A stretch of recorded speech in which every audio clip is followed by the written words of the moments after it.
ლუდის ფესტივალი თბილისში შაბათ-კვირის განმავლობაში ლუდის მოყვარულებს ფესტივალი ვარდების მოედანზე ეპატიჟება. ღონისძიების პირველი დღესაზე იმოდ გაიხსნა კომპანია ნატახტარი ფესტივალის სტუმრებს ლუდის გარდა სპეციალური გასართობი პროგრამებითაც მასპინძლობს. დღევანდელ დღეს ვარდების მოედანზე კონცერტი დაასრულებს.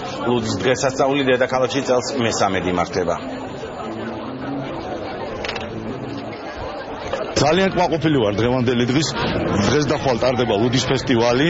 აი დავესწარი გახსნას. ყოველ წელს ვიღებ თითქმის მონაწილეობას ამ ფესტივალში. დიდი მადლობა მინდა გადაუხადო კომპანია ნატახტარს ამ ესეთი კარგი ორი დღისთვის რო გვაჩუქოთ. ლუდის ფესტივალი გაიხსნა დღეს, საქართველოში ტარდება მესამედ და დაახლოებით ანუ ხვალ შუადღიდან უკვე გაგრძელდება 12 საათამდე დაახლოებით.